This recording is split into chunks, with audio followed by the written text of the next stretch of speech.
The stories. This hospital wing is a secret trap. Larkin Pruitt learned that phrase from a guard who would not step past the double doors, not even for overtime pay. The wing sat dark on the fourth floor, and people swore it was built to catch the wrong person. He was 34 years old and worked as a biomedical equipment tech at a regional hospital near a river town. That morning, he just wanted to swap old heart monitors, label cables, and go home before his shift ran long. The renovation schedule said the wing was closed, which meant no patients and fewer interruptions for once. The charge nurse handed him a clipboard and pointed at the service elevator with a tired look. "Fourth floor, east wing, and do not get cute with those doors," she said, keeping her voice low. Larkin asked what she meant, and she shook her head like she hated the story. "They lock weird, and that place eats radios," she said, then walked away before he could ask more. Security met him at the elevator with a plastic bin of temporary badges and 2 flashlights. The guard was named Terrence Hale, late 50s, and he moved like his knees hurt every step. Terrence scanned Larkin in, then stopped at the threshold and did not cross it. "If you hear the overhead chime, you walk back out," Terrence said, watching the ceiling instead of Larkin. Larkin tried to laugh, but it came out flat and unsure. He said he was not hunting ghosts, he was swapping monitors and checking batteries. Terrence nodded like he had heard that line too many times before. "Sure," Terrence said, then pointed to the stairwell door behind them. "That is your exit. Remember it." The east wing smelled like old disinfectant and dusty drywall, with a colder air that felt deliberate. Work lights hung from cords, but only 2 of them worked, and they threw long shadows. The hallway signs still named departments that no longer existed, like respiratory overflow and recovery annex. Larkin kept moving, because standing still made the quiet feel heavier than it should. He reached the supply alcove, where the monitors were stacked in a neat row, ready for removal. Each unit had a tag with a date, and the oldest one read 1997 in faded ink. He took out his phone to snap photos for his work log, then noticed his signal was gone. That fit what Terrence said, and it still made Larkin uneasy in a way he could not name. He started on the first monitor and kept his tools close, because he did not like the echo. Metal clicks bounced down the hall, then came back softer, like someone else was repeating them. He told himself it was just the building, just the empty rooms and the tile floors. Then the overhead speaker crackled, and a single tone chirped like a call bell clearing its throat. The sound lasted 2 seconds, then the speaker went quiet again. Larkin froze with a screwdriver in his hand, listening hard for anything that followed. Nothing happened, so he exhaled and forced himself to keep working. That was when the double doors behind him swung inward and shut with a heavy final thud. He turned and walked back fast, because he did not like the timing at all. The doors had no handle on his side, just a smooth plate and a narrow seam. He pushed anyway and felt the panel give a little, then lock solid like it hit a deadbolt. He called out Terrence's name, but his voice died in the hallway like the air swallowed it. Larkin stepped back and tried the crash bar on the nearby stairwell door. The bar did not move, and the red alarm light above it did not blink. He pulled his badge and waved it at the reader, and the reader stayed dark. That was the moment the phrase made sense, and his stomach tightened with a cold rush. He walked to the closest nurse station and found an old desk with a dead computer monitor. A dusty phone sat on the counter, and its receiver cord was cut cleanly. On the wall behind it, a laminated map showed routes marked with arrows and thick lines. Someone had written in pen across the bottom, "Do not use east exit during isolation." Larkin had heard stories about isolation wings during outbreaks, but this felt older than that. He followed the map, moving slow and checking each intersection for an open stairwell. Every door he tried was locked, and the badge readers were either blank or missing. The only thing that worked was the overhead speaker, which clicked again and gave one more chirp. He stopped near room 418 because the door was cracked open a few inches. Inside was a stripped patient room with an empty bed frame and a cracked plastic chair. The window blinds were half down, and the light from outside made the room look underwater. On the floor near the wall, a thin line of dust was disturbed, like something had been dragged recently. Larkin crouched and looked closer, and he saw scuff marks leading to the bathroom. The bathroom door was closed, but the handle was intact and it opened with a soft squeal. There was nothing inside except an old vent grate and a faint smell of damp drywall. Then he noticed the grate screws were new, shiny against the rust around them. He could have ignored it, but his instincts would not let him. He grabbed the grate and pulled, and it popped free like someone wanted it removed fast. Behind it was a narrow space, not a normal duct, more like a hidden passage between walls. A second vent cover sat a few feet in, and beyond that, he saw a faint glow. Larkin took out his flashlight and aimed it into the gap, then heard a low whir of a fan. The glow came from a small work light set on the floor, and it was still warm. Someone had been there, and not a long time ago. His skin prickled and he backed away, because he did not have any business crawling into a wall. He returned to the hallway and tried to call again, but his phone still showed no service. He turned on airplane mode and off again, then tried anyway, and it failed like before. He opened his work bag and found a small handheld tester with a recording function for troubleshooting. It was not meant for this, but it was better than nothing. So he pressed record and spoke clearly. He said his name, his job, the date, and that he was locked inside the East Wing. He described the speaker tones, the door shut, and the vent gap with a warm light inside. He did it the way he filed incident reports, calm and factual, even though his hands shook. When he finished, he clipped the tester to his belt like a tiny witness. Larkin walked back to the double doors and pounded 3 times, then waited. No footsteps came, no reply, and the air felt colder near the doors, like the building was breathing. He looked up and saw a small camera dome in the corner, its lens facing down the hall. The tiny green light on it was off, which meant it might not be recording at all. He remembered the map and the note about isolation, and he started thinking like a tech again. If this wing was built for quarantine, it could have negative pressure, sealed doors, and remote locks. That could explain the weird air and the dead signals if the walls were reinforced. It could also explain why Terrence would not cross the threshold, because nobody wanted to be locked inside. He needed a control panel, something that ran the doors and the fans. He followed the hall until he found a metal door marked with faded letters, "Facilities only." It was locked, but the hinge side had a gap where the frame did not meet right. He slid his flashlight beam along it and saw the corner of a keypad inside. He tried the door again and felt it flex, like the latch was old and tired. He took a flat tool from his kit and worked it into the gap carefully, pushing in small increments. After a minute, the latch slipped, and the door opened with a groan that echoed too far.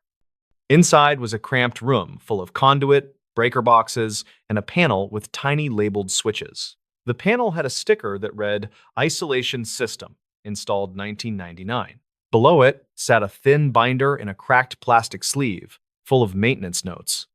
Larkin flipped through and saw repeated entries about door faults, speaker tests, and lock cycling. One note was underlined twice and dated 2008, and it said, "Do not enable autoseal without supervisor." He kept turning pages and found an incident entry that made him stop breathing for a second. It said a contractor got trapped after a test, and dispatch logs showed a delayed response. The note used careful language, but it ended with, "Injury reported, claim filed." Larkin had never heard about any of that, and he worked here for years. He pulled out his phone and took photos of the binder pages, then remembered there was no service. He took them anyway, because proof mattered later, even if he could not send it now. He scanned the panel and found a switch labeled Seal Enable, and it was in the on position. Next to it was a smaller switch labeled Override Release, and it was covered with a taped plastic guard. The tape looked fresh, and the guard had tiny scratches like it had been forced back recently. Larkin peeled the tape carefully and lifted the guard, then flipped the override release down. A low alarm tone sounded, not loud, but sharp, and the fans slowed like they were winding down. Down the hall, he heard the double doors clunk like bolts retracting inside the frame. He ran back to the threshold and pushed, and this time the doors moved with stiff resistance. They opened just enough for him to squeeze through, and cool normal air hit his face. He did not feel relief yet, because the hallway behind him was still dark and still wrong. He stepped out fully, and the doors shut again behind him with a softer close. Terrence was gone from the security desk, and the service elevator stood open and empty. Larkin jogged to the main corridor and finally saw a nurse, then another, then a doctor. He waved them down and tried to explain, but his voice came out too fast. A supervisor told him to sit, drink water, and wait for security, and Larkin did not argue. Within minutes, a different guard arrived, younger, and his radio worked fine in the main hall. Larkin told him everything, and he handed over the recording from the tester without hesitation. He also showed the photos on his phone, even though they were just images in a dead zone. The guard frowned and said the East Wing should be sealed only during drills, and nobody scheduled any drills. Later that afternoon, the hospital risk manager pulled Larkin into a small conference room. She was named Maris Holt, early 40s, and she spoke like someone used to bad news. She asked him to repeat the timeline, then asked if he touched anything inside the wing. Larkin said he opened a facility's door and flipped an override, because he was trapped and had no other choice. Maris stared for a long moment, then nodded slowly like she had expected that answer. She said the isolation system was supposed to be decommissioned years ago, but the project never finished. She did not explain why, and she did not have to, because her eyes gave it away. Some parts of the hospital were left behind on paper, but still alive in the walls. The next day, Larkin came back with permission to gather his tools and finish his work. This time, 2 guards went with him, and one of them carried a portable repeater for radio signal. They logged every door, every switch, and every camera dome they could find. The repeater worked until they crossed the threshold. Then the signal died again like it hit a curtain. They followed Larkin to the facilities room, and the seal enable switch was on again. Maris was not there, but a facilities supervisor was, and his face went tight when he saw it. He said nobody on his team touched that panel, and he sounded scared saying it. The younger guard took photos and called for a detective from the city, because now it was not a glitch. The detective arrived with a notebook and a calm voice, and she asked for every record they had. She requested keycard logs for the service elevator, maintenance entries, and any camera footage near the 4th floor. She used careful phrases like reportedly and consistent with, as if she knew the hospital would fight itself. Larkin watched her write, and he felt a sick pride that his recording might matter. The keycard logs showed an odd detail. One badge had accessed the service elevator at dawn that day. The badge belonged to a contract cleaner, but witness statements said the cleaner never showed up. The hospital said badges were sometimes shared, which was a problem all by itself. The detective asked who had custody of spare badges, and security went quiet. They pulled older records too, because the binder note about 2008 would not leave Larkin's mind. Dispatch logs from that year showed a call from the East Wing, then a second call, then a response delay. The narrative report used soft language about confusion and locked doors, but the pattern felt familiar. Maris admitted the injury claim existed, and she said it was settled quietly to avoid panic. Then the detective found something that connected the vent gap to the locks in a way nobody liked. A building plan from archived facilities files showed a service crawl behind room 418. It linked to a small corridor that led toward the pharmacy level, not wide enough for comfort. The plan labeled it as a contamination bypass, built so supplies could move during isolation. On paper, it made sense, but the fresh screws and warm work light meant it was being used now. They sent a small camera probe into the gap, and its final footage showed drag marks and boot prints. Near the far end, the camera caught a plastic tote wedged behind a pipe, still sealed. Inside the tote were dozens of pre-packed syringe kits, the kind tracked tightly by the pharmacy. That discovery changed the tone of the whole investigation, because now there was a motive. Someone was using the old bypass to steal controlled supplies without crossing monitored hallways. The lock trap was not superstition. It was a tool, and it kept witnesses out of the way. If a tech got stuck inside, the thief could work the bypass with less risk of being seen. The twist came when they matched the Dawn badge swipe to a second system log. The isolation panel recorded every time the seal enable switch changed position. It showed the switch was turned on 2 minutes after the badge swipe, then turned off later. That meant the person who entered wanted the wing sealed, and they knew exactly where the panel was. They checked cameras outside the threshold because those still worked, and one angle finally gave a face. The figure wore scrubs under a jacket and kept their head down, but the gait was distinct. A nurse manager recognized the walk and the shoes, and she said it matched a long-time supply runner. The hospital could not accuse anyone publicly, but the detective did not need public accusations. A week later, the detective returned with a warrant and took a specific employee into custody off-site. The public statement said an internal theft ring was under investigation, and details were limited. Maris sent a short email to staff saying the East Wing was sealed permanently pending safety upgrades. No one wrote the words secret trap in that email, but everybody understood the message anyway. Larkin finished replacing the monitors in a different unit, and he refused any job that required the East Wing. He kept the tester recording backed up at home because he did not trust systems that went dark. Sometimes he still thought about that chirp from the overhead speaker, small and polite and wrong. It sounded like a warning or a signal, and he believed it had saved him by making him move. Months later, after the panel was removed and the bypass was filled, Terrence finally told Larkin one more thing. He said the wing was built to protect the rest of the hospital, and it did when used right. He said the danger came when someone decided protection could also be a cage. Larkin nodded and looked at the plain wall where the double doors used to be, and felt quiet relief. The stories. The final voicemail from a highway turnout. The last thing on the missing man's phone was a voicemail he never sent. It came from a highway turnout that did not exist on any official map.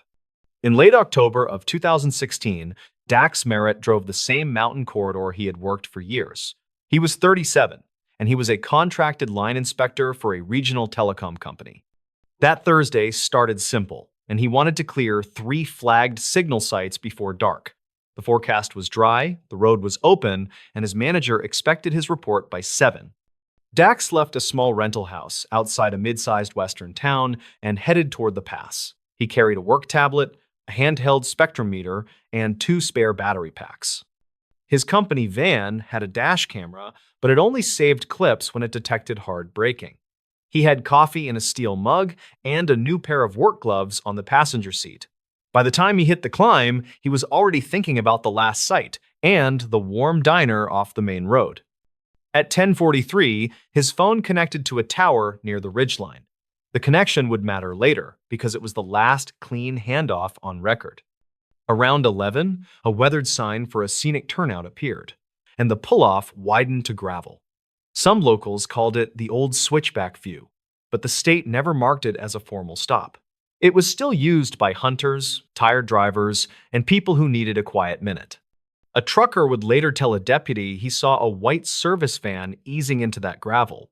He said the driver looked like he was checking his mirrors, then stopped near the far edge. The trucker did not think much of it, because he saw that kind of thing often. He kept driving, and the van did not follow. At 12:15, Dax's manager texted about an unrelated ticket.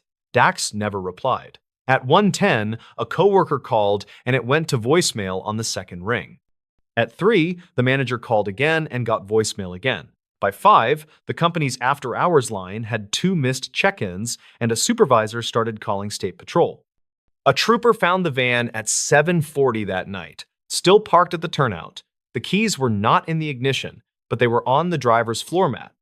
The work tablet was gone, and so was Dax's phone, but his mug was in the cup holder. There was no blood, no broken glass, and no obvious struggle in the gravel.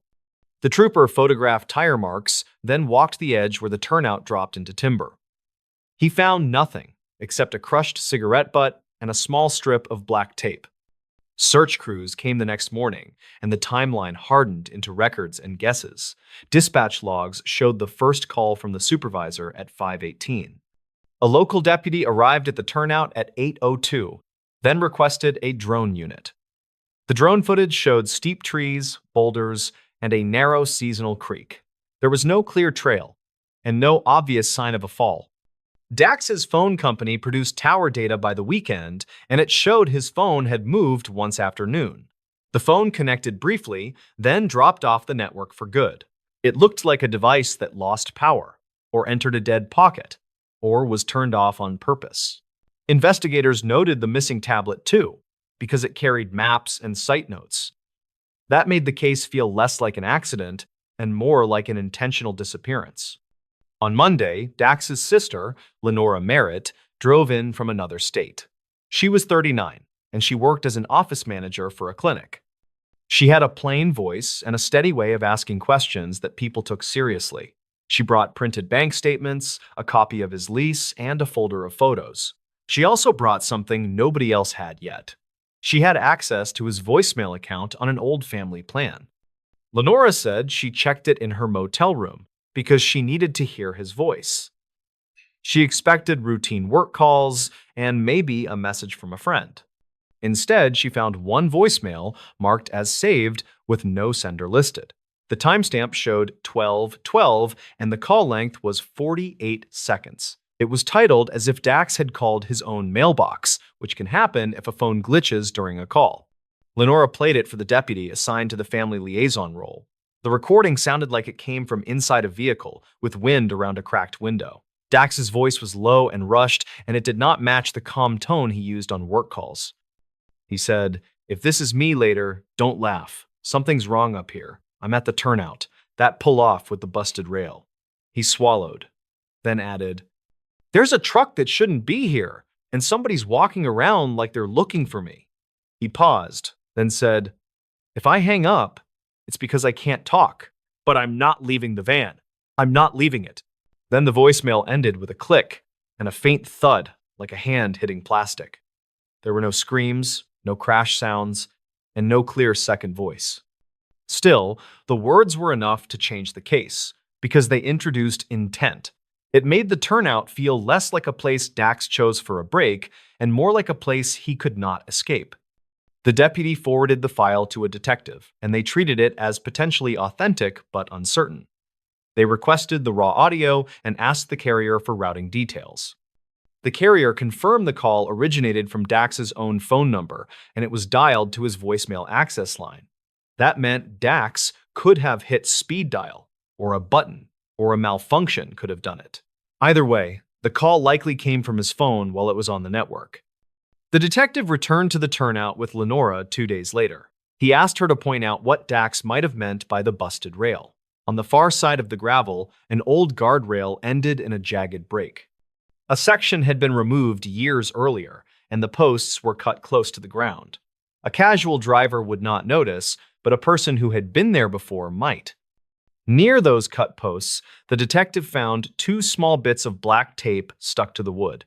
It looked like electrical tape, the kind used to wrap cables in a hurry. A lab later found faint fibers, consistent with work gloves. That did not prove anything, but it aligned with Dax being near the edge while still trying to stay close to his van. The detective asked for local traffic camera footage, but the area had only one camera far down the pass. It showed Dax's van heading uphill at 10:27. It also showed a dark pickup passing the camera 3 minutes later. The pickup's plate was unreadable, and the driver could not be seen. Still, that pickup became a shadow in the case file because it matched what Dax said: "There's a truck that shouldn't be here." Investigators interviewed workers who had jobs near the pass. A road maintenance crew had been patching a shoulder that week, and their supervisor said they finished by 10. A private towing company had responded to a stranded camper earlier, but their truck was logged elsewhere at noon.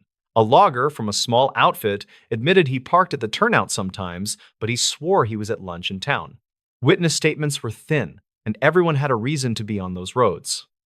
Lenora focused on what she could control, which was Dax's habits and his gear. She asked the telecom company for his recent tickets, and she noticed one that seemed small but odd. It involved repeated interference at a site near the pass, blamed on an unknown device. Dax had written in his notes that the interference was patterned, not random. He wrote that it came and went like someone was testing a transmitter. That note pushed the detective toward a different theory. Dax worked around towers and lines, and he carried equipment that could identify illegal transmitters. Someone running a hidden setup would not want a telecom inspector asking questions. It was still speculative, but it fit the missing tablet. It also fit the strange tape by the rail, because tape like that is used by people who handle cables. The detective requested Dax's company van data, including GPS pings. The van had a basic fleet tracker that updated every 15 minutes, but only if it had signal. The tracker showed the van stopped at the turnout at 11:04. It stayed there until the trooper found it. There were no other pings, and no signs the van moved. The case stalled in the normal way, with searches that found nothing and tips that went nowhere. Then, in early November, a volunteer found a phone in the creek below the turnout. It was wedged between stones in a shallow bend, and it was coated with silt. The battery was gone, and the back panel was missing. The screen was cracked, but the serial number matched Dax's phone. The phone could not be powered on, but a forensics tech recovered fragments from the storage chip. Most of it was corrupted, yet they pulled a partial audio file that matched the voicemail. The recovered file was longer than the voicemail by about 7 seconds. That mattered because it suggested the voicemail cut off before the recording actually ended. Something happened at the end that did not get stored in the mailbox. The tech enhanced the last seconds carefully and conservatively. They did not add new sounds, but they reduced hiss and boosted the mid-range. A faint second voice emerged, not close enough to be clear, but close enough to feel present. It was a male voice, and it said something like, "Hands where I can see." Then there was that same thud, heavier this time, like the phone hit the dash. The file ended with wind noise and a soft scraping sound. That was the first time the detective felt the case shift from uncertain to sharp. If the voice was real, Dax did not wander off or fall. Someone confronted him, and the voicemail became an accidental record of that moment. The detective asked the lab to write the report in careful language. It said a second voice was possibly present, consistent with a nearby speaker.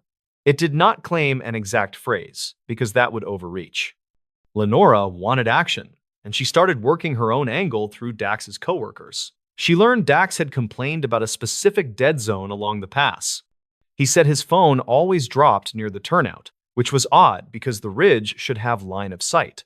He also mentioned, casually, that he had found an unlisted utility box near the gravel. He joked that it looked like someone's secret project. That comment stuck with her, and she asked the detective to search for any utility permits. The state had no record of a box at that turnout. The detective returned with a technician from the highway department, and they walked the tree line. They found a low metal cabinet, half hidden behind brush, about 30 yards from the gravel. It was locked, with a fresh padlock and a thin cable running into the ground. The technician said it was not state equipment, and the detective photographed it from every angle. They called in a specialist and got a warrant to open it. Inside was a small power inverter, a battery bank, and a compact radio transmitter rig. It was wired to a directional antenna mounted higher in the trees, camouflaged with brown tape. The setup looked temporary, but it was active at some point recently. The detective connected that discovery to Dax's interference note. Someone had been operating an illegal transmitter near the pass, likely to disrupt signals or monitor traffic. It explained the dead zone, and it explained why Dax's phone might have struggled after noon. It also explained why someone might want Dax gone, because he was the kind of worker who noticed odd signal patterns. The next step was finding who serviced that cabinet, and that came from a mundane clue. The cabinet had a smear of red clay on the lower hinge, not local to that rocky slope. A highway worker recognized the color as soil from a gravel pit used by a small contractor about 40 miles away. The detective contacted the pit manager and learned one company rented that pit regularly. It was a 2-truck outfit that did short-term hauling, and it owned a dark pickup with a ladder rack. The detective did not assume guilt, and he moved slowly with records. He obtained cell tower logs for phones that pinged near the turnout at noon and compared them to known workers. Many were pass-through travelers, and most were gone in minutes. One device, though, connected and disconnected repeatedly in a pattern that looked like testing. That device was tied to a prepaid account, but it showed up again near the gravel pit on other days. They watched the pit for a week, and the dark pickup appeared on a Tuesday morning. The driver was a man in his 40s with a patchy beard, and he loaded equipment cases into the bed. Investigators followed at a distance, and the truck headed toward the pass. It took a side road, then stopped near a different pull-off, not the turnout. A second man met him there, and they opened a case that looked like radio gear. The detective pulled them over after they drove back to the highway and asked routine questions. The men gave confusing answers about hunting and surveying, and they did not have permits. One of them had a pocket knife with black tape wrapped around the handle. The detective did not arrest them on the spot, because he still needed a clean link to Dax. He seized the gear under an equipment violation, then pushed for a deeper search.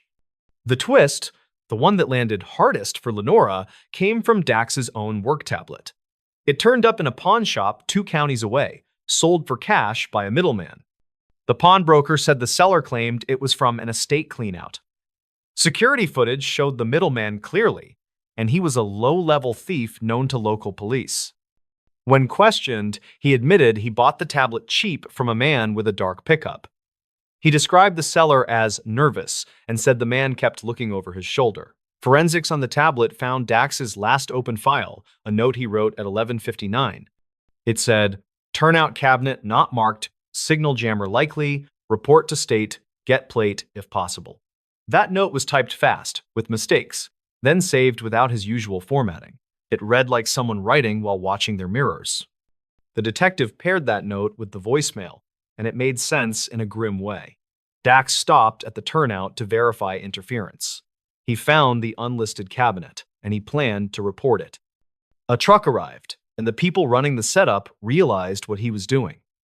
Dax tried to create a record, and his phone called his voicemail by accident or instinct. That voicemail became the last trace of him alive on any system. The case did not end clean, and it did not give Lenora the kind of closure she wanted. The men tied to the transmitter denied harming Dax, and they claimed it was for private testing. Evidence placed them near the turnout, and it tied them to the cabinet and to the tablet sale. It still did not place Dax's body in any one spot, and the mountains kept their silence. Prosecutors focused on the illegal transmitter, the theft, and obstruction, and they built what they could prove. Years later, Lenora kept a copy of that voicemail on a flash drive in her desk. She played it once a year, not to suffer, but to remember his thinking. He sounded scared, but he also sounded like himself, practical and stubborn.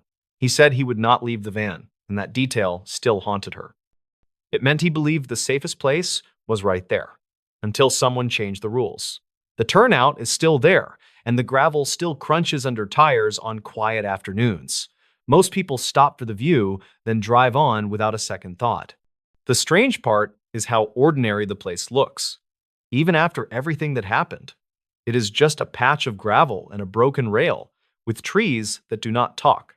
And yet, for one short minute on a workday in 2016, it held a voicemail that was never meant to exist. The stories. No clue at the lake. Dispatch logs surfaced. The last official report said there was no clue at the lake, just a missing man and bad weather. Years later, dispatch logs surfaced, and the timeline stopped making sense for anyone careful enough.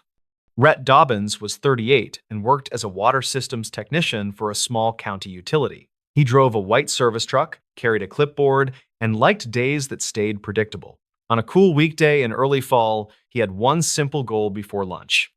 He needed to check a pump station near a public lake and swap a faulty pressure sensor. The lake sat outside a modest town in the upper Midwest, surrounded by pines and gravel pull-offs.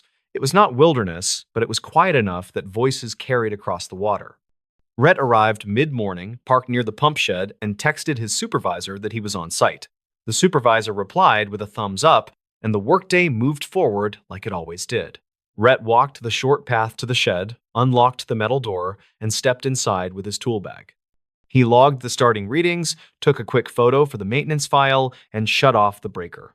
The sensor swap was routine, and the only real hazard was a slip on wet concrete. He finished, re-energized the line, and wrote the new reading on the clipboard. A couple anglers were nearby, and they gave him a casual wave from the shore.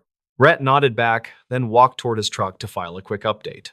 That was the last time anyone could say they clearly saw him acting normal. At 11:17, a 911 call came in from the lake parking area. The caller said a utility truck was running, and no one was around it. The dispatcher asked if anyone was hurt, and the caller said they could not see anyone at all. The call ended with a promise that a deputy would check it out. A deputy arrived about 15 minutes later and found Rhett's truck with the engine off. The keys were still in the ignition, and the driver door was not fully shut. His tool bag was missing, his phone was not on the seat, and his clipboard was gone. There was no blood, no torn clothing, and no obvious struggle in the gravel. Search teams came that afternoon, and they treated the lake like the first suspect. Divers checked the shallow edge, then the deeper basin near the dam. K-9 teams ran the tree line, then the trail that wrapped the far shore. No one found a dropped phone, a torn glove, or a boot print worth keeping. The next day, rain moved in and smoothed the sand along the water. By the end of the week, the official summary used the same cold phrase repeatedly. No clues located, no witnesses, and no further leads at this time. Rhett's sister-in-law, Maris Lawton, did not accept that ending. She was 41 and worked as a claims adjuster, which made her patient and stubborn. She kept a folder at home with every note she could get, even if it was thin. She believed details mattered, especially the boring ones people forgot. Maris started with the basics, and she requested the public incident report. It arrived with bland language, a few times, and a list of responding units. The times looked clean, almost too clean, like someone had copied them from memory. She asked for the original dispatch logs, and she was told they were archived. It took months of polite calls and several formal requests before she received anything useful. A clerk sent her scanned printouts from the communications center, marked with faded stamps. The pages showed call times, unit updates, and short notes typed in a hurry. Maris read them at her kitchen table and felt a slow chill in her stomach. The report said the first call was at 11:17 and the deputy arrived at 11:32. The dispatch logs showed something else, a call at 10:46 from the same lake lot. That earlier caller reported a man lying near the truck, not moving, near the driver door. The dispatcher asked if the man was breathing, and the caller said they could not tell. That call did not appear in the public report, and it was not mentioned in the summary. The logs showed it as cleared with no response, which made no sense at all. There was also a short update at 11:03 from a unit listed as unavailable. It said, checked area, vehicle present, no contact, returning to service. Maris read those lines again and again, trying to picture what they described. If someone saw a man down at 10:46, then where did that man go? If a unit checked the area at 11:03, why did the deputy arrive later? It felt like the lake had been searched for a story that was not the real one. She did not accuse anyone out loud, at least not yet, because she needed proof. So she built a careful timeline and called anyone who might have been there. She started with the anglers who had spoken to investigators, then moved outward. Most people forgot small details, but a few remembered things they had not been asked. One angler recalled a dark SUV parked 2 spaces over, idling for a long time.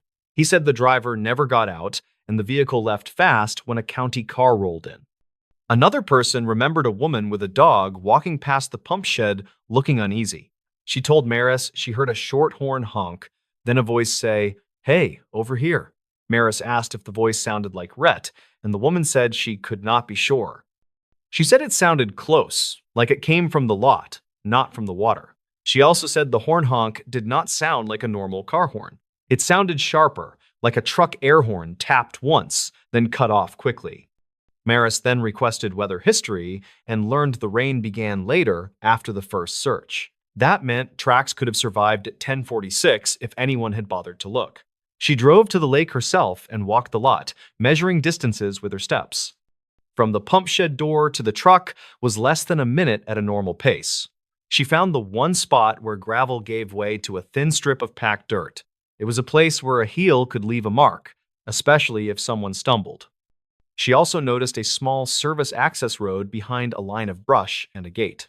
It was barely visible from the lot, but it led to a maintenance yard a mile away.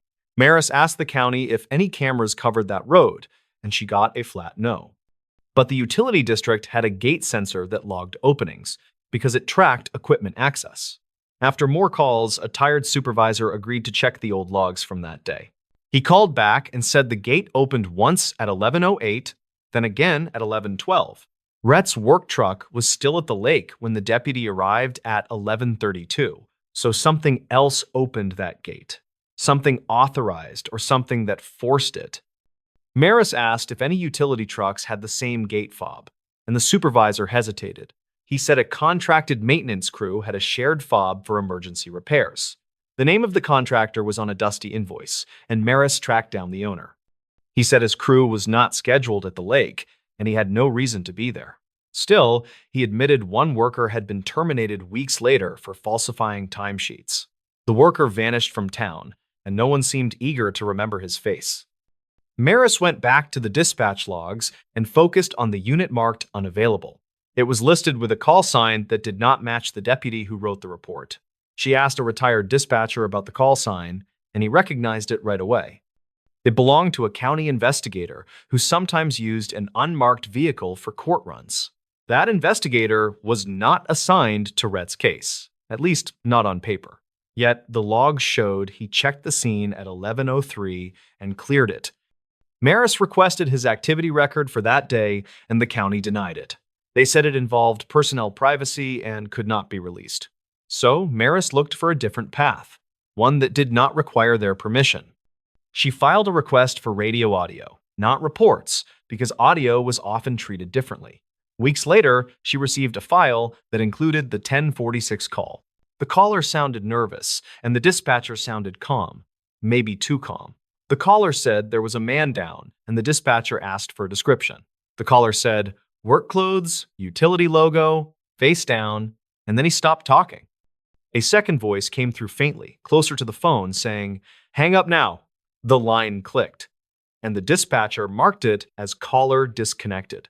Maris played that section again and wrote down every sound she could hear. There was a low rumble in the background, like a diesel engine idling nearby. There was also one sharp horn tap, the same detail the dog walker described. Then the second voice, which did not sound panicked, sounded firm and controlled. Maris brought the audio to a friend who did sound work for local commercials. He isolated the background and said there were at least two engines, not one. One sounded like a pickup, and the other sounded like a larger truck. He could not identify the vehicles, but he confirmed it was not just wind. That pushed Maris to a harder idea, that Rhett did not vanish into the lake. It suggested he was moved, quickly, while a few people watched from a distance. It also suggested someone with authority arrived early and chose to keep it quiet. She needed one more piece, something that tied the gate openings to real vehicles. A month later, Maris found it by accident in Rhett's old laptop. The utility used a simple field app that synced photos when service was available.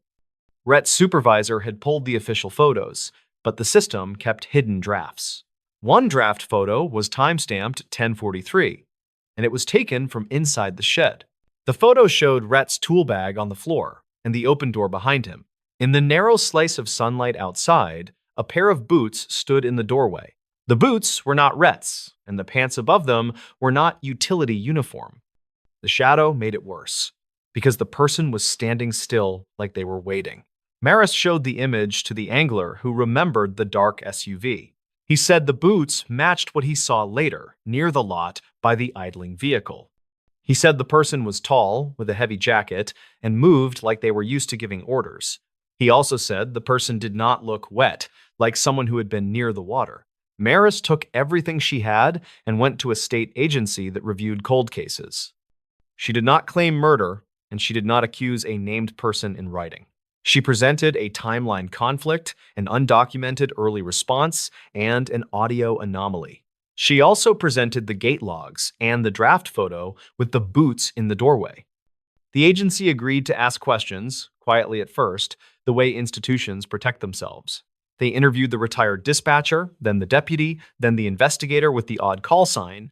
At first, everyone said the same thing, that the day was chaotic and records got messy. But the investigator could not explain why he marked the scene checked at 11:03.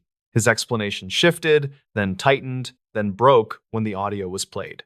He said he went to the lake on an unrelated matter, and he saw a truck. He said a man matching Rhett's description looked unwell, then got into another vehicle. He claimed the man said he was fine, and the investigator left, trusting his choice. Maris asked one question through the agency, and it landed like a stone. If Rhett was fine, then why did the caller say he was face down and not moving? No one had a good answer, and silence became its own kind of confession. Months later, a quiet administrative report acknowledged that some records were incomplete. It did not use dramatic words, and it did not admit wrongdoing in clean terms. It said a welfare check occurred before the formal response, and it was not documented properly. It also said the original caller could not be identified because the number was not captured. But the real payoff came from a small detail in the dispatch system itself. The logs stored more than text, and they kept a hidden field for tower routing. A technician found the 1046 call did not route through the lake tower. It routed through a tower closer to the maintenance yard, miles away from the lot. That meant the call was not made from the parking area like everyone assumed. It meant someone called in the report while already moving away from the lake. The voice saying, "Hang up now," made more sense in that light. It sounded like a command from someone sitting in the same vehicle. Investigators searched the maintenance yard and its old storage sheds, and they found something small. Behind a row of pallets, they found Rhett's clipboard, warped from moisture, covered in grime. The handwriting was still there, and the last line showed the sensor reading. The line ended mid-word, like the pen stopped when a hand was grabbed. They also found his phone case nearby, cracked, with no phone inside. The phone was never recovered, and neither was Rhett, at least not publicly. The case became a kind of proof without closure, a hard object that should not exist there. It told a story that the lake never could because the lake was the wrong stage. Maris learned that some stories are built to end quickly, because quick endings are tidy. A lake is an easy answer, and bad weather is a convenient excuse. But dispatch logs do not care about convenience, and old systems remember what people forget. When those logs surfaced, the lake stopped being a mystery and became a decoy. Rhett's name stayed on a plaque at the utility office, and his job was filled by someone new. The pump shed still hummed, the water still moved, and the public still fished the shoreline. Maris still kept her folder, but the pages were no longer blank and hopeless. They were heavy with proof that the world can hide truth, then accidentally hand it back. The stories. The most troubling cases of missing hikers. The case file was thin, but the silence around it was heavy. It started with a trail register page that ended mid-sentence, and nobody could explain why. In early October of 2017, Lyle Maris was 38 and worked as a county records clerk. He handled archived reports, public requests, and the boring paperwork that kept a small sheriff office afloat. That morning, he planned to scan old search logs, then get home before the first hard rain. He did not plan to reopen a missing hikers case that everyone acted allergic to. The request came in a plain envelope with no return address and a sticky note inside. The note asked for copies of 3 files, all tied to the same state forest trail system. It also included a date range, and it ended with one sentence that felt like a dare. Do not call it an accident until you read the audio. Lyle was used to weird mail, but this one carried details only staff should know. He pulled the files from the back room, and he noticed something immediately. Each folder had the same handwriting on the spine and a strip of tape over the label. The tape looked old, and it had been trimmed clean, like someone wanted it to look official. The first file was from late summer of 2011, involving 2-day hikers. They parked at a trailhead near a reservoir and never returned before dark. Search teams found their car, their lunches, and their jackets folded on the back seat. The report said there was no sign of foul play, but it also said the keys were missing. The second file was from 2013, involving a couple and their dog. Witness statements placed them on the main trail at noon, heading toward a fire lookout. The dog was found the next day, wet and shaking, with a leash still attached. The couple was never found, and the report ended with a single line about bad weather. The third file was newer, from late spring of 2015, involving a lone hiker. Her friends said she was careful, and she always texted when she hit a landmark. Her phone last pinged near an old service road, then went quiet like it had been turned off. Searchers found her pack under a downed log, and it was neatly zipped and dry. Lyle did not like the pattern, but he could not say why yet. None of the cases were famous, and they were not tied to any public scandal. Still, someone had blocked the labels, and someone wanted the audio. Lyle checked the file inventory, and he saw a line item called Field Recording Station Copy. The sheriff office kept old audio in a small evidence room, but access was logged.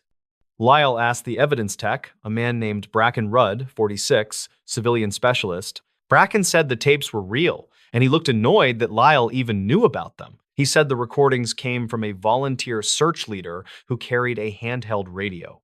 Then he added that the recordings were mostly wind and there was nothing helpful. Lyle asked if he could listen anyway, because the request specifically mentioned audio. Bracken shrugged, then signed the checkout in a slow and careful way. He handed Lyle a small digital file player with a single folder loaded onto it. The folder name matched the trail system, and it held 3 audio clips. Lyle listened at his desk with cheap headphones, trying to keep his face neutral. The first clip started with radio chatter, then a pause, then a clipped female voice. Copy, Team 2 is at marker 7. Hearing something ahead? Might be hikers. Then there was a low sound under the static, like a steady tone that wavered. The voice returned, quieter now, and it did not sound like she was joking. Someone is whistling. It is close, but I do not see anybody on the trail. A second voice replied from base, asking if she meant a bird call. She said no, and then the clip ended with a sharp click. The second clip was longer and worse because it included more than one witness. A man spoke first, and he was breathing hard, like he had been running uphill. Base, this is Ridge Team. We found the dog, no people. The dog keeps pulling north. Base asked for location, and he gave a marker number and a creek crossing. Then the same low tone appeared again, faint but constant, riding under every word. The man said, "Do you hear that? Tell me you hear that." Base replied, "Negative. Copy your traffic. What is the sound on your end?" The man did not answer right away, and when he did, his voice had changed. "It is like a phone ringing, but not right. It is coming from the trees." Another voice joined in, a woman, and she sounded angry and scared at the same time. "Stop calling back. Whoever is doing it is moving. It keeps pacing us." Base told them to regroup, and the clip ended with heavy footsteps and a curse. The third clip was from the 2015 case, and it started calm. A volunteer said they had found the pack, and it looked staged, not dropped. Base asked what he meant, and he said the pack was clean and centered on the log. Then the tone appeared again, louder this time, and it pulsed like a slow alarm. The volunteer lowered his voice, like he was afraid the radio itself could betray him. "Someone is answering our calls. Not on the repeater. It is local, like line of sight." Base asked who was answering, and the volunteer said he could not see them. He added one detail that made Lyle pause with his hand on the volume knob. "It is using her voice. It is using her exact voice." Base demanded he repeat, and the volunteer said, "It is her. It is the missing hiker." Then a sound cut through the tone, a short laugh, and it was too clean to be wind. The clip ended right after, as if somebody had hit stop on purpose. Lyle sat back, and he felt his throat tighten in a way he could not explain. He had heard enough dispatch audio to know when something was off. Voices on radios can warp, but this sounded like a deliberate imitation. He checked the player, and he saw a note field attached to the third clip. The note was timestamped, and it said, "Do not release, causes copycat behavior." Lyle stared at it, because it did not sound like normal evidence language. He opened the case file again and looked for the author of the note. It was signed by a lieutenant who retired years ago, and who had a reputation for control. Lyle did what records clerks do when they get nervous. He went to the paper trail, because paper does not care about feelings. He pulled dispatch logs for the search days, and he compared timestamps to the clips. The audio did not match the official logs, not perfectly, not even close. In the 2011 case, the log showed no mention of whistling. In the 2013 case, the log listed routine updates and nothing unusual. In the 2015 case, the log said the pack was found, then it jumped ahead. The gap was 47 minutes, and the log had a generic entry that did not explain it. Lyle printed the pages, then walked them to the deputy captain, who oversaw records. The captain was named Odessa Train, 52, patrol supervisor, and she had seen everything. She read the pages, then listened to the clips with a stiff jaw. When she finished, she did not say it was fake, and she did not say it was real. She asked where Lyle got the player, and he said from evidence checkout. She asked who else had access, and he named Bracken and a few supervisors.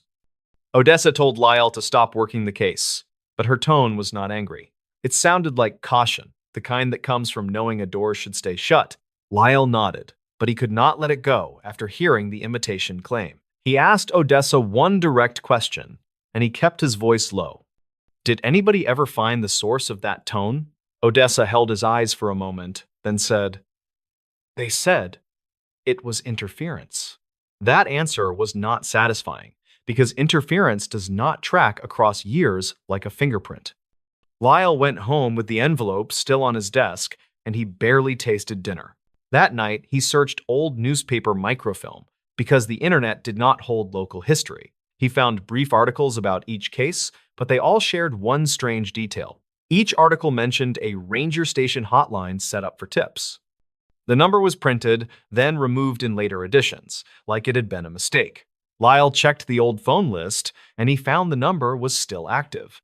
It rang to a recorded message that said the station was closed for the season. The next morning, Lyle arrived early and asked Bracken about the hotline number. Bracken stiffened, then said that number belonged to a radio patch line, not a public phone. He said it was used during searches to bridge handheld radios to dispatch when coverage failed.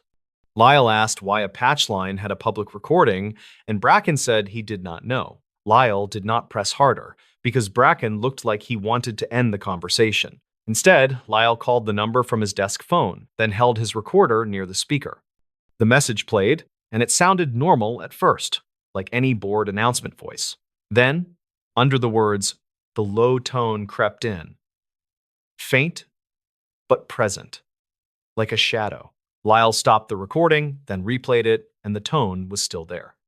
He called again, and the tone shifted slightly, like it was responding to the call. He did it a third time, and he heard a tiny click between phrases. It was the same click that ended the first clip from 2011. Lyle brought his recording to Odessa, and this time she did not tell him to stop. She told him to sit down, then she locked her office door. Odessa said there was something older than the three cases, and it was why people avoided them. She said a decade earlier, a volunteer had abused the patch system to prank search teams. According to witness statements, the volunteer used the patch to mimic lost hikers on radio. He did it to keep morale up and to test response time, and it went too far. A young deputy confronted him in the woods, and a fight happened near a ravine. The volunteer fell, and the deputy claimed it was an accident, and the file vanished. Odessa said the patch line was never fully decommissioned after that. It stayed because it was useful and because nobody wanted to admit the history. She said some supervisors treated it like a ghost story and others treated it like leverage. When new hikers went missing, the old prank story came back, like a stain that would not wash. Lyle asked if that explained the imitation voice in the 2015 audio. Odessa said it could, but only if somebody still had access and still wanted control. She said the most troubling part was not the tone or the voice. It was the way the official logs had been cleaned, as if someone edited reality after the fact. Together, they pulled the maintenance records for the patch system. They found work orders signed by the retired lieutenant years after his supposed retirement. The signatures matched his style, and the dates aligned with the 3 search periods. It looked like he kept his hands on the system, even after he stopped wearing a badge. Odessa contacted the county IT contractor who handled old radio gear, a man named Kellen Swope, 44. Kellen agreed to inspect the patch cabinet at the ranger station site.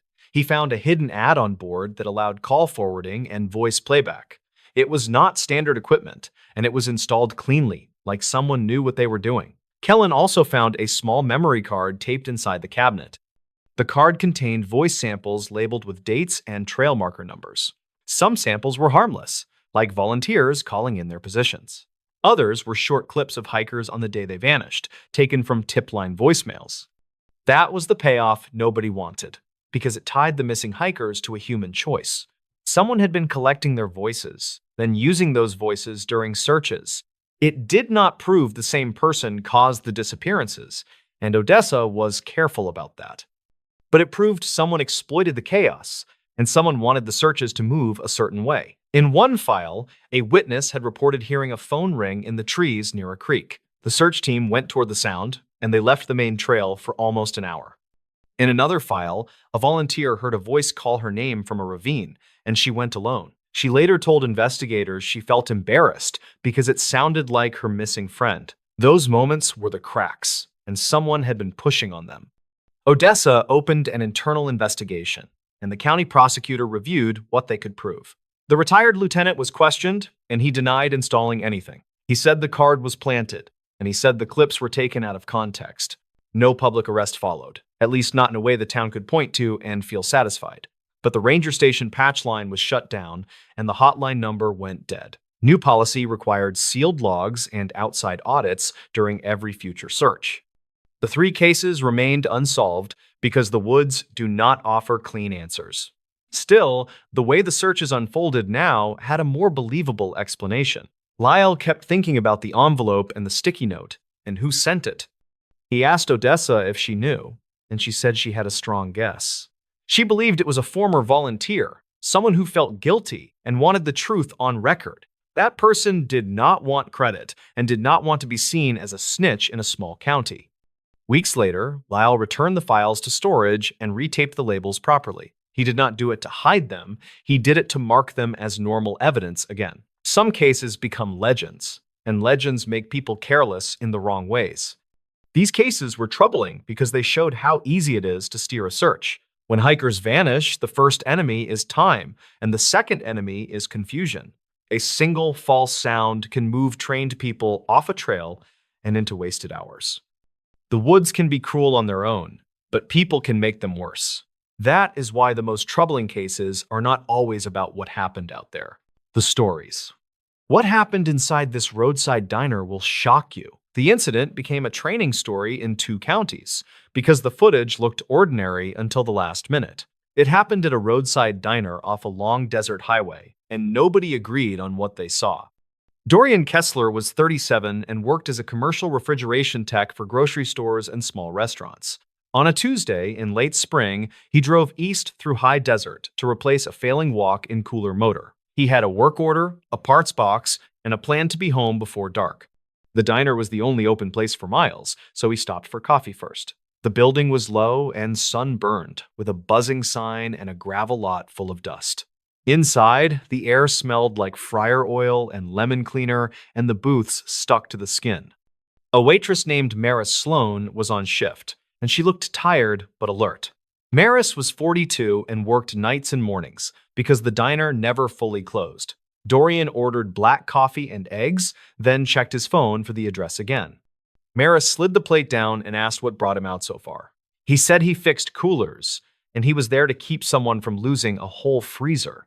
She nodded like she had heard that story 100 times, then glanced toward the kitchen door. A cook called something he could not make out, and Maris answered without turning around. Dorian noticed a small camcorder behind the register, aimed at the dining room. The diner did not feel dangerous, but it felt watched in a way he could not explain.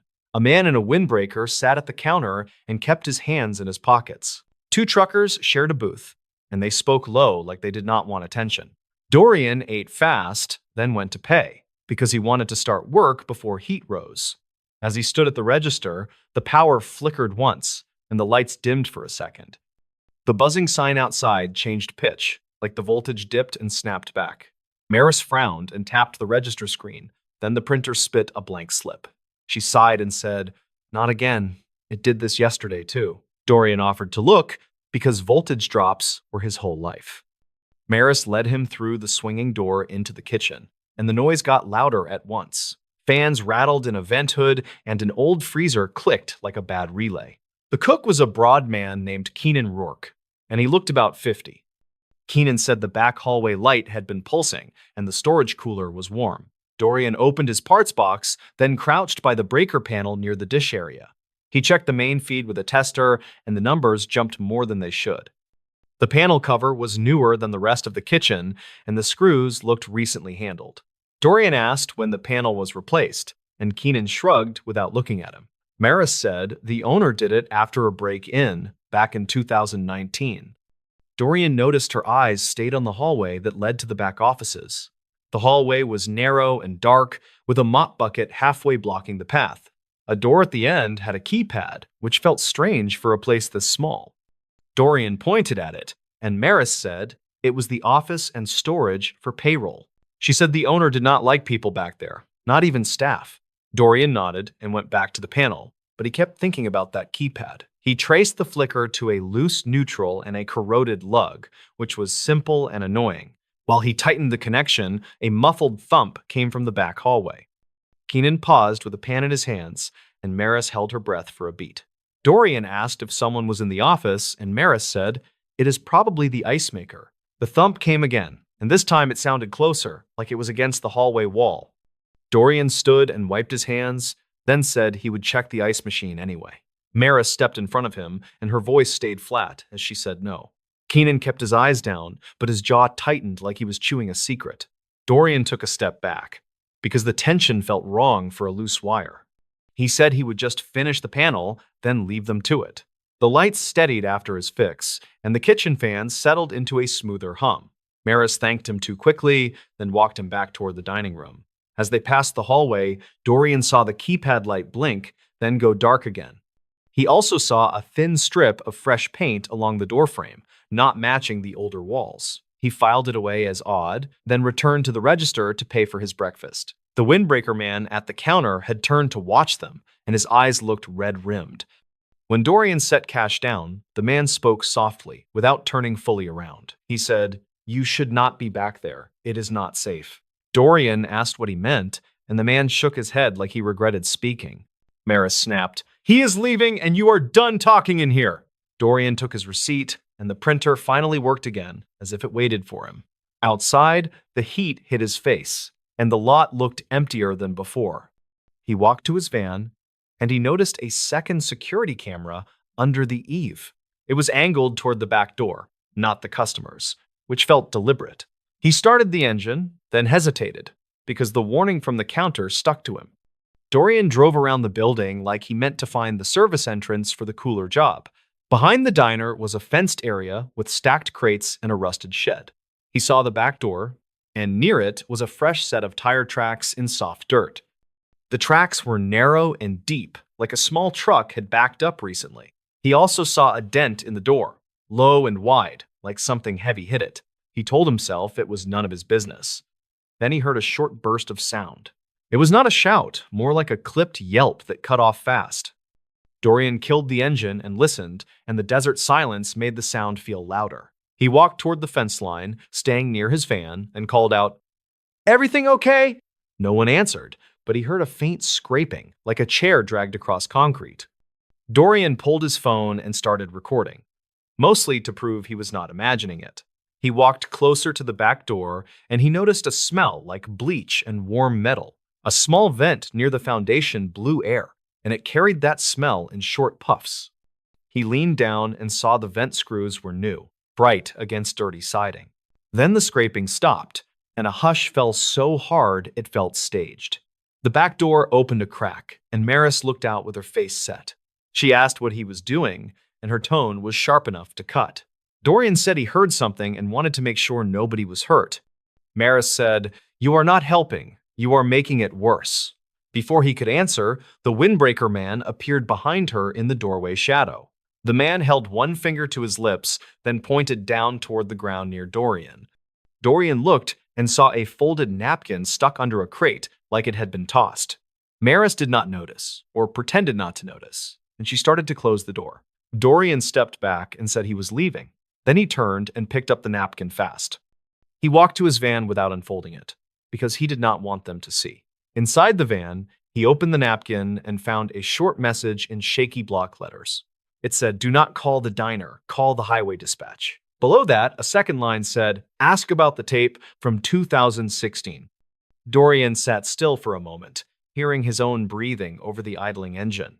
He did not know what highway dispatch meant, but the fear in the handwriting was clear. He drove 2 miles down the road to a wide turnout, then parked behind a broken sign. He called the county non-emergency line, and the operator transferred him to highway dispatch. He told them he was near a diner and had a safety concern, and he asked about a tape. The dispatcher went quiet, then asked for the diner name and the nearest mile marker. Dorian gave what he could, and the dispatcher told him to stay put and keep the line open. Within 10 minutes, 2 highway patrol units rolled in, then a county deputy behind them. Dorian explained everything, including the flicker, the thumps, and the napkin message. He played the short recording from behind the diner, which captured the yelp and scraping. The deputy listened with a blank face, then asked if Dorian had entered the back hallway. Dorian said no, and the deputy nodded like that mattered more than anything else. The patrol sergeant told Dorian he did the right thing, but his tone sounded rehearsed. They asked him to write a statement, and they took the napkin in an evidence bag. Dorian watched them drive back toward the diner, lights off, moving like they wanted surprise. He stayed in his van as instructed, but he could see the diner sign from the turnout. The sign kept buzzing, and each buzz sounded like a warning he could not translate. A half hour later, the deputy called him back on the same number. The deputy said officers were speaking with staff, and there was no immediate threat found. Dorian asked about the message and the tape from 2016, and the deputy paused. He said, "That is old business, and it is not for you." Dorian asked if someone had written the napkin, and the deputy said no one claimed it. Dorian could have left it there, but the whole thing felt like a trap door opening under him. He drove home with his statement copy on the seat, and he did not tell anyone that night. 2 days later, he got a call from an unknown number, and a man spoke without greeting. The man said, "Stop looking. You got lucky, and luck runs out." Dorian asked who it was, but the line went dead before he got another word out. He did not stop looking, but he looked in ways that stayed inside the lines. He filed a public records request for dispatch logs tied to that mile marker and that date. He also searched old local news archives using the diner name and the year from the napkin. What he found was thin and careful, like someone trimmed the story down on purpose. There was a brief mention of a missing drifter, last seen near the highway in 2016. The article described a backpack found in a ditch and a witness who heard arguing near a diner. It did not name staff, and it did not mention any search of the building. Dorian found a second reference in a scanned weekly paper, and it was even shorter. It said the case was unresolved, and the lead detective had transferred out. No follow-up, no closure, and no reason why a random tech would be warned years later. Dorian remembered the camcorder behind the register, and he wondered who controlled that footage. He drove back in daylight on his next week off, choosing a busy lunch hour for cover. The diner looked the same, but a new handwritten sign said cash, only today. Dorian sat in a booth facing the register, and he watched the camera like it might blink. Maris served him without recognition, or she acted like she did not recognize him. A younger server named Lenka Pruitt refilled his coffee, and she seemed nervous in a different way. Lenka was 24 and worked part-time while taking community college classes in a nearby town. Dorian asked if the diner had been busy lately, and Lenka said it depended on who came in. He asked about the camera, and Lenka said the owner watched everything from home. Dorian asked who the owner was, and Lenka said everyone called him Mr. H. She said she never saw his full name on anything. Dorian asked to use the restroom. Then he walked past the hallway like it was an accident. The mop bucket was gone, but the keypad door was still there, clean and freshly painted. He listened with his ear near the wall, and he heard a low humming like a small motor.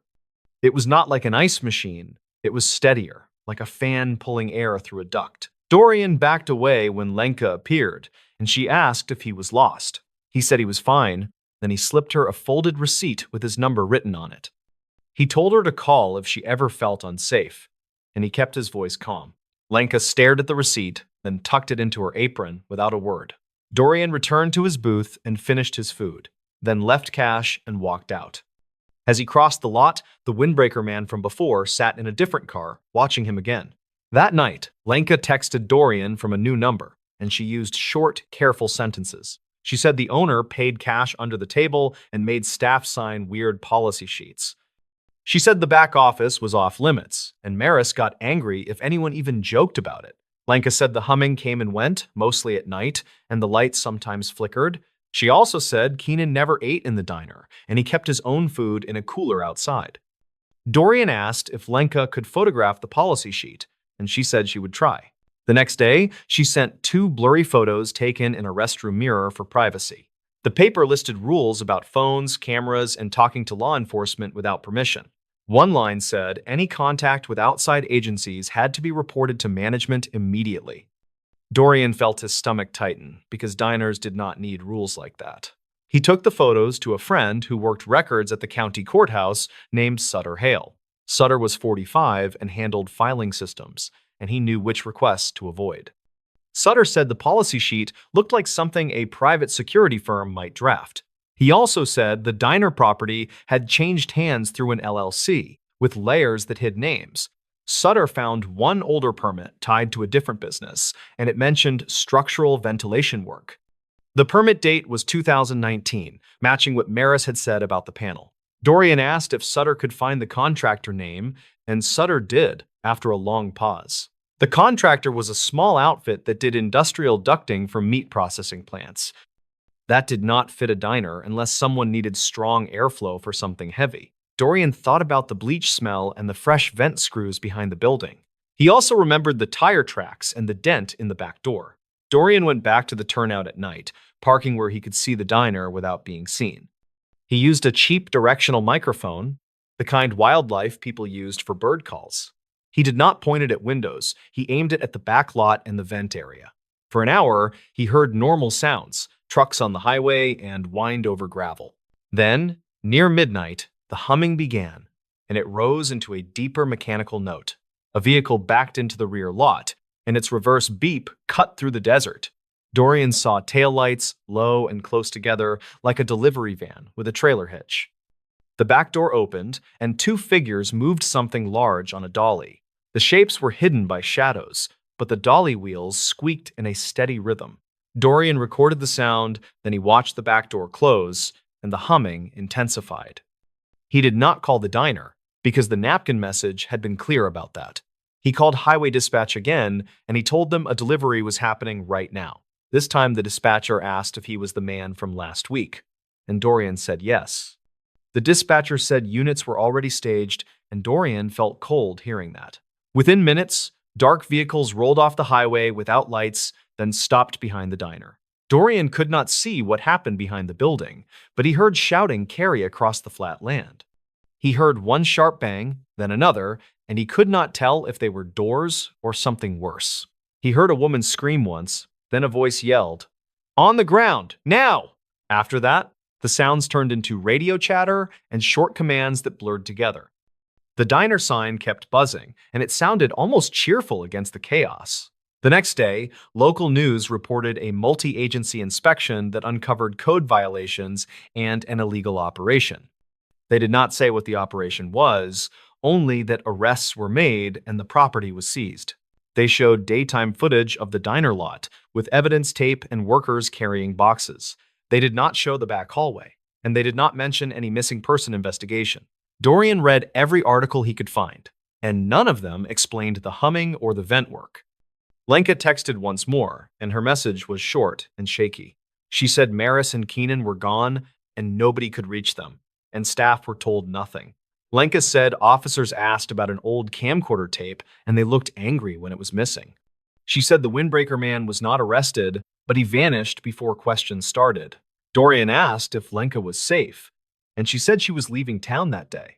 A week later, Dorian got his public records request back, and most of it was denied. One page slipped through, likely by mistake, and it was a dispatch summary from 2016. It mentioned a call from a payphone near the diner, reporting a person locked in a storage room. The call ended abruptly, and officers arrived to find the payphone smashed and the diner closed early. The summary said the responding unit noted a new lock on the back hallway door. It also said the diner owner refused a search, claiming no probable cause. That line matched the keypad door, and it matched the way Maris blocked Dorian in the kitchen. The twist was not a secret tunnel or a monster, it was something more ordinary and uglier. Someone had learned that a diner could hide things in plain sight, using noise and grease as cover. The ventilation work was not for comfort, it was to move air through a space nobody could enter. The humming was not an ice maker, it was a fan system tied to that locked room. Dorian still did not know who wrote the napkin, but he believed the windbreaker man helped. Maybe he had been a witness in 2016, or maybe he had been trapped there too. Dorian also did not know where the missing tape went or what it showed in the last minute. He only knew the diner ran like a stage, and staff were cast into roles they could not quit. When the lights flickered, it was not only a bad wire, it was a warning that something was running. Months later, the building sat empty, and the sign was taken down, leaving a pale outline on the wall. Dorian drove past once and saw weeds pushing through the gravel, reclaiming the lot in slow motion. He thought about how normal the breakfast had tasted and how fast normal turned into threat. He thought about Lenka taking photos in a mirror, trying to help without getting caught. He thought about a payphone call that ended mid-sentence and how silence can be engineered. Dorian kept doing refrigeration work, and he kept his head down because that felt safest. When he stopped at roadside places, he looked for keypad doors and fresh paint on old walls. He listened for steady humming that did not match the size of the building. He never told the story like a hero because he did not feel like one. He just felt lucky that a folded napkin landed where he could see it.